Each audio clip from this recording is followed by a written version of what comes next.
Assalamualaikum warahmatullahi wabarakatuh. Balik lagi bersama gue Bang Dan SF. Nah, dalam video kali ini gue akan melanjutkan untuk treatmentan yang gue sedang lakukan, yaitu ikan cana batik gitu loh. Nah, jadi video kita lumayan cukup menunjukkan sesuai target kita lah. Jadi viewer yang menonton itu cukup antusias mengenai treatmentan tersebut. Kawan-kawan bisa cek video ini, kurang lebih banyak yang setuju juga mengenai pendapat gua, mengenai treatment gua. Itu sah-sah saja dan itu bagus. Adapun yang tidak setuju itu bagian daripada variasi kita dalam memiliki pandangan atau memiliki treatmentan. Nah, oke. Dalam video kali ini kawan-kawan bisa cek nih, yang di depan kita ini settingannya sudah berbeda ya. Dalam video sebelumnya juga kita sudah buatkan, kita sudah kurang lebihnya konsen di aquascape. Tapi untuk dalam kondisi sekarang kita lagi konsen dulu proyekan aquascape, sehingga ikan-ikan cana kita lemparkan ke galon, dan sebagian ada yang di display juga di sini. Nah, untuk yang di depan ini proyekan kita nih, ini belum jadi ya, baru sketsa saja. Nah, untuk ikan cana batik yang kita akan perlihatkan di sini ada kaitannya mengenai pelet yang kita gunakan. Kenapa sih gua bikin pelet? Pelet itu bukan bagian dari konspirasi. Pelet itu sebagian daripada treatment gua yang lebih irit atau lebih ekonomis gitu. Nah, makanya kita tawarkan di sini untuk ikan-ikan yang nggak harus ikan-ikan yang mahal, tapi akan mendapatkan kualitas yang lumayan bagus dengan menggunakan pelet yang kita gunakan ini. Ini harganya cukup murah, ekonomis, dan bisa digunakan sebagai media atau sebagai alat agar ikan kawan-kawan itu bisa doyan pelet gitu ya. Nah, kita akan kasih contoh nih. Ikan kita ini sudah doyan pelet gitu ya, walaupun sebelumnya itu dia nggak makan pelet. Wah, anjing. Nggak bisa diajak kompromian ikan. Makan kan, makan. Mungkin tadi kaget ya, stres aja sih tadi. Kita akan kasih lagi nih ya. Nah, makan kan. Nah, contoh ikan yang kita progres menggunakan pelet kita pelet ini belum diedarkan banyak ya, karena kita benar-benar mencoba untuk ikan kita sendiri gitu loh. Kita ngekip dari kecil, kita menggunakan pelet ini, dan uji coba ini sudah lumayan cukup lama agar pengobis itu bisa mendapatkan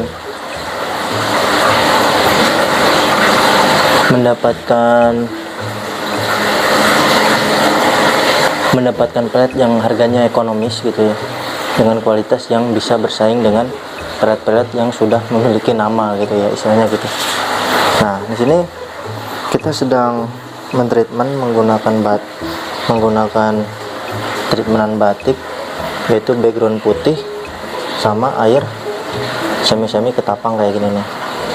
Nah, air ini air lama ya, tuh air lama ya. Nah, awalnya itu batik, bahan yang kita gunakan itu batik. Nah, setelah batik itu kondisinya seperti ini. Nah, setelah batik dia kondisinya seperti ini. Nah, setelah batik dia kondisinya seperti ini, bahkan lebih menghitam gitu ya si dorsalnya. Nah, seperti ini, dia lebih menghitam. Itu jangan khawatir, makanya saya sarankan itu kawan-kawan belilah ikan-ikan yang seperti ini ya, seperti semi-semi dia kehitam-hitaman, karena kehitam-hitaman ini masih bisa kita progres menggunakan progresan batik gitu loh. Nah, seperti halnya ya nih, ini awalnya batik. Nah, setelah lama kelamaan dia menghitam. Nah, tapi setelah kita rendam menggunakan ketapang, itu si batik itu bakalan muncul lagi. Nah, makanya cukup kesabaran gitu loh yang kita butuhkan untuk ngekip ikan cana ini. Nah, kita akan kasih makan lagi. Nah, kenapa sih kita bilang kesabaran? Karena ikan ini lumayan cukup tua, cukup lama kita progresnya, sehingga kawan-kawan yang pengen ikan canak batik benar-benar batik permanen, itu kawan-kawan akan merogoh kocek yang lumayan cukup mahal, dikarenakan memang kondisinya kawan-kawan membeli waktu seorang kiper gitu loh. Dan ini sebenarnya sudah berlaku di tahun-tahun sebelumnya juga seperti itu. Makanya agar kawan-kawan tidak merasa tertipu, itu kawan-kawan kira batik itu bisa kita progres dengan mudah. Sebenarnya tidak ya. Batik itu lumayan cukup lama sebenarnya, cuma nggak semua orang tahu. Karena kalau dalam dunia marketing itu kondisi seperti ini sebenarnya salah gitu ya. Kita mempromosikan dengan dengan kondisi lama kita progres, itu salah. Nantinya mereka nggak berminat gitu loh. Justru semakin kayak gitu, semakin dibohongin, semakin nantinya batik kualitas ikan itu bakalan diremehin gitu loh. Makanya kita mentransparansikan sebenarnya treatment itu lumayan cukup lama. Nah, pakan itu sebenarnya bagian dari alat saja gitu ya, sebagai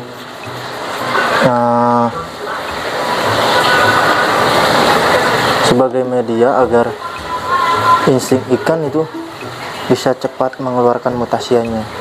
Memang iya, tapi nggak begitu benar-benar berpengaruh cukup banyak gitu lah. Karena ikan ini karena makanan ini sebagai suplemen saja menurut kita ya. Nah, tapi dengan kondisi suplemen ini harganya murah, kawan-kawan lebih bisa menikmati progresan tersebut ya. Nah, yang beli ya. Sekarang harga ikannya mahal. Sekarang harga pakannya mahal. Terus perawatannya mahal. Ya itu setiap daerah memiliki patokan harganya masing-masing. Nggak kita bisa samakan semua. Makanya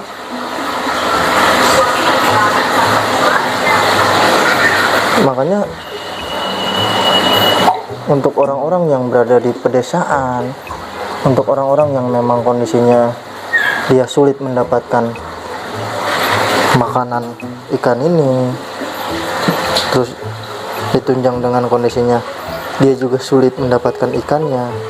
Nah, kurang lebih kita tawarkan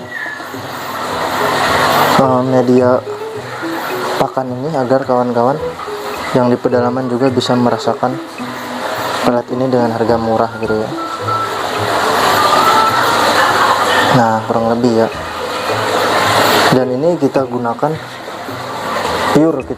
semua pelet ini untuk ikan-ikan maru kita.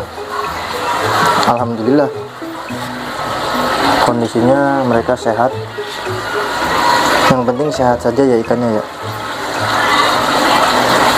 Kalau sudah sehat nantinya treatmentan itu bisa berlanjut. Nah, untuk pola makannya sendiri, kita ngasih makan ikan ini menggunakan pelet ini itu sehari itu 2 kali, yaitu pagi sama malam hari. Kenapa sih seperti itu? Karena kondisinya di siang hari itu sampai malam pencernaannya itu sudah baik gitu lah ya. Dia paginya itu dia interaksi sama orang-orang di rumah, terus malamnya dia bisa mencerna juga karena kondisinya istirahat gitu lah ya. Nah, itu rekomendasi kita, standar kita. Adapun kawan-kawan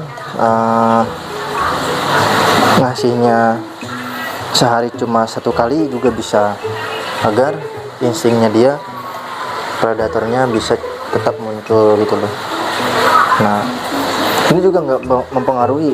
Adapun kawan-kawan memberikan pakan hidup, itu dia tetap insting dia memakan pelet itu masih ya.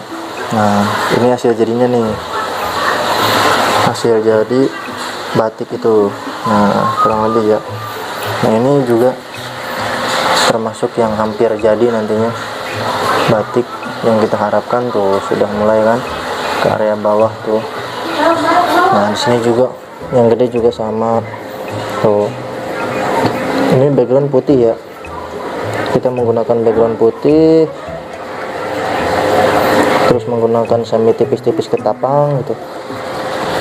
Untuk lampu sendiri kita nggak 24 jam. Nah, ini juga hitam tuh kan, ini sah-sah saja, nggak apa-apa, tinggal nunggu aja tuh. Warnanya juga bagus, warnanya ikut naik ya tuh. Nah, ini juga sama, warnanya cukup naik nantinya. Nah, yang di sini dia lebih menghitam kalau kita menggunakan background hitam, tapi itu nggak apa-apa tuh. Sebagian siripnya juga biru, masih biru ya, masih bisa berpotensi. Makanya untuk yang sirip-siripnya itu sudah kuning, itu sudah lama, bakalan lama dia. Nah, ini sudah kuning, artinya dia udah bakalan calon lama nih membentuk batiknya. Nah, ini udah kuning, ini bakalan potensinya lama nih jadi batik. Makanya cukup sabar. Ini background hitam, ini putih, ini hitam. Nah, ini putih semua nih. Nah, makanya kita nggak rekomendasi ikan itu dipuasain ya. Ikan itu dipuasain kecuali emang size-nya terlalu besar nih. Nah, size-nya terlalu besar, kita puasain 3 hari sekali kita kasih. Adapun yang kecil-kecil itu setiap hari dikasih makan 2 kali sehari. Nah, kurang lebih tuh. Ikan-ikannya juga agresif ya, ikan-ikannya juga agresif, set-set, karena kandungannya itu bagus buat merangsang mental ikan. Nah, ini warnanya juga bagus nih. Oh, warnanya udah bagus ya. Ini juga nantinya terbentuk nih. Nah, oke, mungkin cukup sekian untuk video kali ini. Tunggu kelanjutan treatment kita, khususnya di ikan cana batik ini. Entah nantinya batik ini bakalan, yang kita progres ini bakalan nyampe besar atau gimana kondisinya nanti. Nantikan video kita. Cukup sekian. Wassalamualaikum warahmatullahi wabarakatuh. Enjoy.